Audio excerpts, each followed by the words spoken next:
Welcome to By the Cottage Hearth with Dana Maree. I'll be taking you through the journey we make as healers, the impact we're yet to make, and the words to use to describe it. Come on in. Hey, welcome back to the Hearth. This is episode 12 of the By the Cottage Hearth podcast. I'm your host, Dana Maree, and today we're going to be talking about charging your worth as a healer. And I know that this is something that a lot of business coaches, a lot of people in the entrepreneurial space talk about. So charging your worth, pricing conversations, money mindset, it's probably something that you've heard before. But I want to have this conversation specifically through the lens of how those particular problems affect us as healers, because there are certain aspects to it, our own little nuances to why charging our worth or pricing strategies, money mindset, why it is so difficult for us in particular. So one of the first things I want to start talking about, I want to start with money wounds as a healer. So these could be things like the broke healer mindset. So that's the idea that to be able to help people, we can't charge money for it, or we can't charge well. There's these elements of guilt, maybe even shame around the idea that if we're helping people and they're paying us for it, it makes us feel bad about it. There's witch wound stuff coming in there, so that's not feeling safe to charge for our magic. It doesn't feel safe to feel seen. So there's so many elements to the witch wound itself. If that's something, a rabbit hole you haven't gone down, add that one to the list, especially as a healer. And there's also these elements of wanting to help everyone. I know that this is something that has really impacted me in my business and some of the decisions that I've made, things that I've had to work on in terms of money mindset.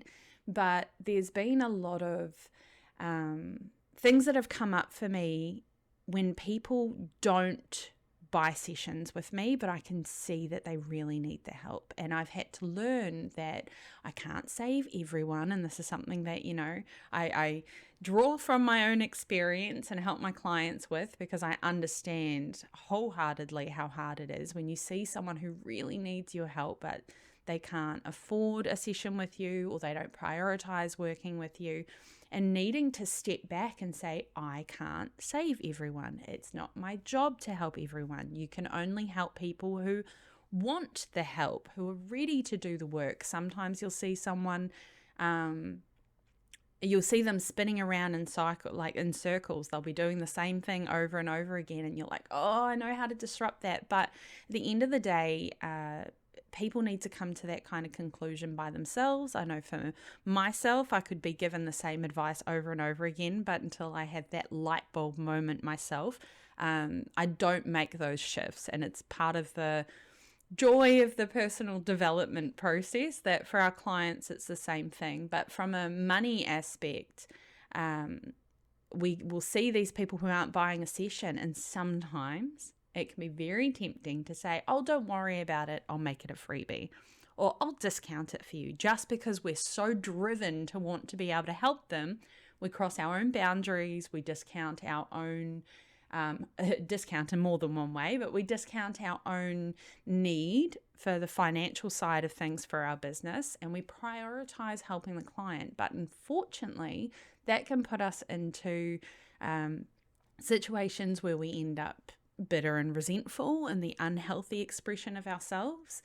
Our business doesn't have the resources it needs to grow. So there's so many different specific money wounds, I think, as healers, that we owe it to ourselves to invest time in working on. Because without that reflection, without that self-awareness that these things are going on, it can be very difficult to start putting things into place in our business to support our growth. And if you're someone who wants your business to be your full-time gig, I'm someone who works full-time in my business. I'm very grateful both for the community that I have that has supported me to get here, but also for the decisions that past Dana made to get me here in the first place. But if you're someone who wants to go full-time in your business, there are certain elements that you need to deal with, that you need to work with to be able to make your business sustainable enough financially to be able to take that step out of a day job and bring in your full-time income from your work as a healer. And I think one of the things that's dropping in for me as well is that there's these stories that can come in that I'm a bitch if I charge someone. I'm a bitch if I insist that this is my hourly rate. People will judge me if I'm charging for my healing work. They won't think that I care anymore. They'll think that I'm only about the money and I'm greedy. Like, these are the kind of stories that came through for me that I really had to work from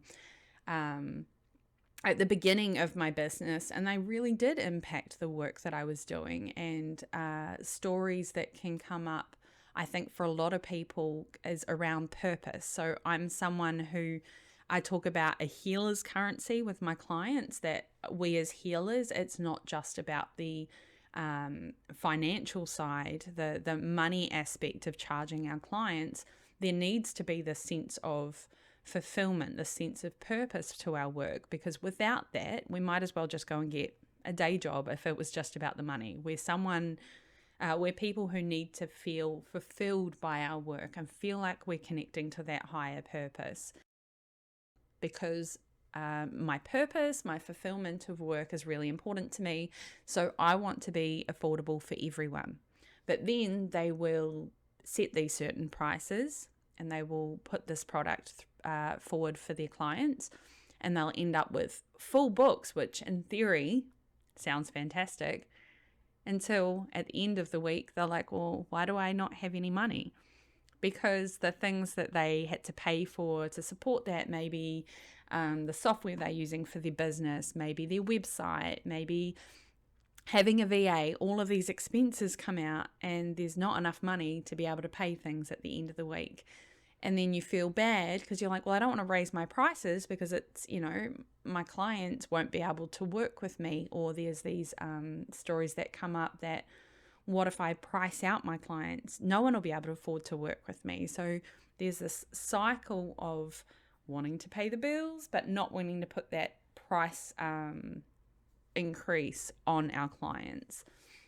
So one of the ways that I integrated heart into my business, I integrated purpose into my business to make it feel a little bit more approachable, a little bit easier to sit with, because it needed to be able to sit with me as a part of my business model, is there's a couple of things that I've popped in. So Kiva microloans is a big part. So every time I book a VIP client to work with me on a long-term capacity, so those are my 6-month packages, I make I micro lend, so I make a loan to someone through Kiva. Kiva specializes in offering financial services in areas of the world where traditional banking systems or traditional lending products aren't available. So some of the places that I've been able to help lend have been the Philippines, Tonga, I think, and Fiji,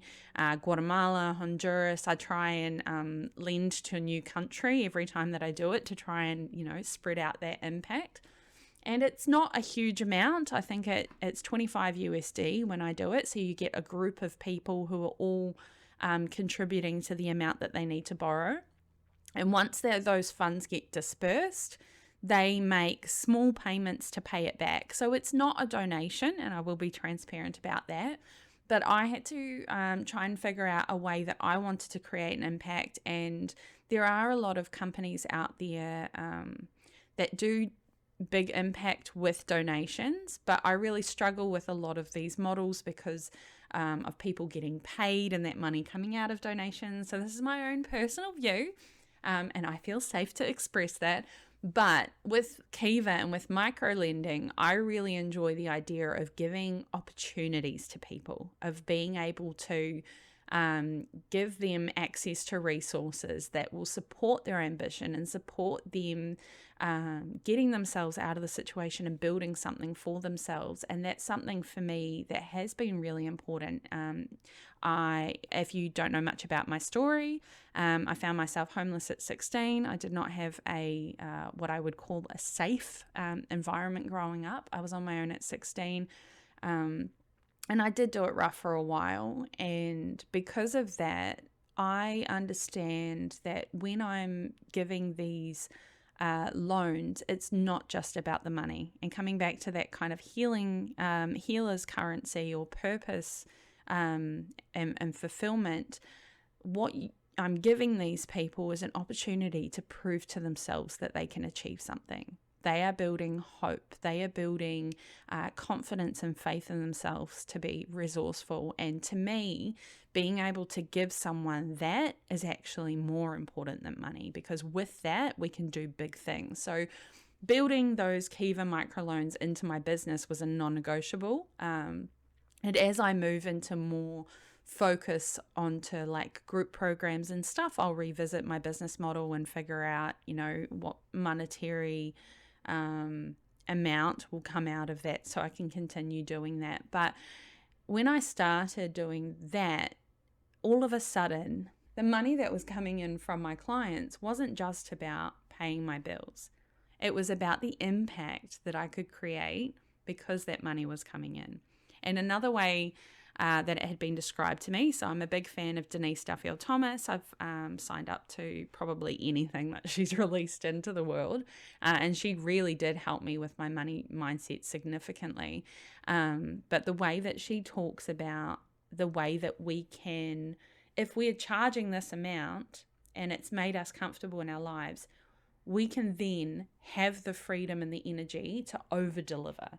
And not over-deliver, but be generous with our clients. So if I have a client that I want to go above and beyond and create a resource for, or if I want to spend an extra 20 minutes on our call because we're really getting into something and it feels good to me to allow that session to go over, when I have set my business up in a way where that's not going to impact me financially, it's not going to drain me energetically, and it feels generous to be able to do that, these are the things that I can do because of the prices that I charge and the way that I've set up my business. And I mean, disclaimer, not that it matters what anyone's prices are, but my prices are not considered in the scheme of the entrepreneur world, the coaching world. My prices are not out there. But again, talking about ways that I integrate Hearth into my business, I prioritize accessibility and affordability with my clients. So I have longer term payment plans. I have penalty-free payment plans. So I know there's a lot of people who teach in business spaces you should make the payment plans cost more than one-off payments because there's admin fees and if people default and all that kind of stuff.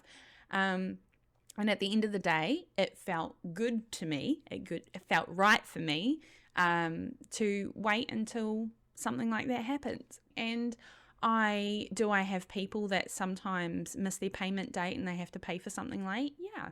But you know what? I've had to be that person before. And I think being realistic with myself, I literally, every time this happens, and it does happen, a card will bounce or a payment won't be there. And I think about times where I've been in that situation, especially as someone who's neurodivergent.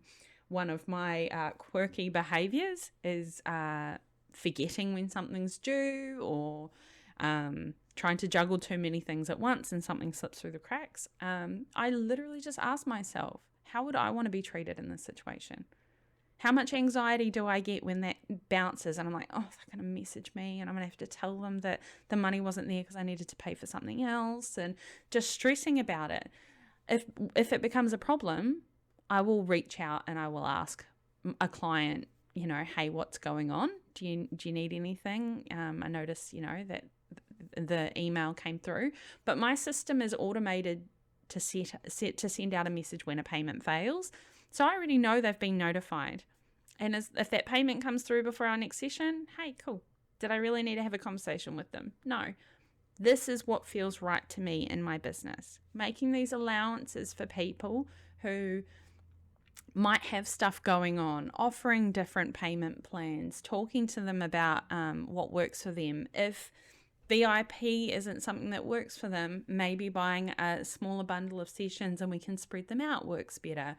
But being open to that conversation, being understanding of situations that people are in. For me, I've never announced it, and I never probably will for my own planning, but I have a cap on what my VIP rates will ever go to if they get to that point. But that is a rate that I feel comfortable charging. And instead of raising that price continuously, I will then put a cap on how many clients will be available, like how many spots there are available for VIP. So VIP might get to the point where it's a little bit more exclusive because there's less of it, the supply and demand moves. But I will put focus on things like Saga, on group programs and that kind of stuff, because that business model is honoring my energy. It's a way that I can still deliver one-to-many and generate that income to be able to support my family. And I can still deliver VIP at a rate that is still accessible for healers. And there's a lot of talk in the business spaces and a lot of pressure to just keep bumping up your prices because that's how you do business. And for a long time, I did have that in mind. Like, okay, after this, I have to raise my prices and I have to keep raising my prices. And I sat with myself one day and I said, why does that idea give me so much anxiety? And I'm someone who comes from humble beginnings. We didn't have money. I know what it's like to be hungry. When I was on my own, going 3 days without eating is something like those hunger pains where your stomach feels like it's eating itself. I know what that fucking feels like. I know that sinking feeling when you're at the checkout and you genuinely don't know if that payment is going to go through. And that might be like $1 difference and you have to put something back. And as someone with RSD, which is rejection sensitive dysphoria, it impacts my mental health significantly when stuff like that happened. So I know what it's like to want to change your situation and be restricted by the resources that you have. And when it came back to my own values and what was important to me, I know that my business probably won't grow as fast as other people's. I know that my business may not make the same amount of money as other people. And I'm okay with that because my business needs to be able to support my family financially. It needs to help me work towards my dream of having a rural cabin out in the woods where I can live my best, goblin core, cottage core life. I need to be able to spend time with my kids so when they're sick, I don't worry about having to take time off. I want to be able to travel and I want to be able to help my clients. And if I can make enough money to be able to meet those goals, then I'm okay with that. I'm happy with that. I'm not even okay with that. I'm happy with that. And I think there's a lot of pressure in a lot of circles that the goal should be $10,000 months and $1 million launches and all of this kind of stuff. And if that's your goal, that's fucking fantastic. Like, I wholeheartedly support that. But what it needs to be is your goal. It needs to come from a space of, I want this particular lifestyle and this is what I want for my life and my business, and it's going to cost this much. And if that is your goal, hell yeah, let's make a plan about how to get you there. My goals do not have to be your goals. But if you're someone who wants to create a huge impact in the world, and a part of that comes back to a day-to-day, person-to-person connection level, and you're someone who has really fought with the idea of what your prices should be and how affordable you should be and how accessible you should be, this is your permission slip to be able to say, actually, it doesn't matter how other people are doing it. I can make my business work in a way that works for me. So just an example, again, reaching for people that I know in my community and my circles. another example of someone who's been able to do this at a lower ticket.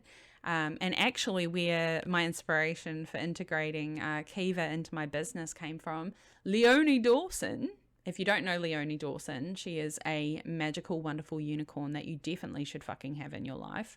But she has built her business over years and years and years. She was my gateway into the entrepreneurial world all those many years ago.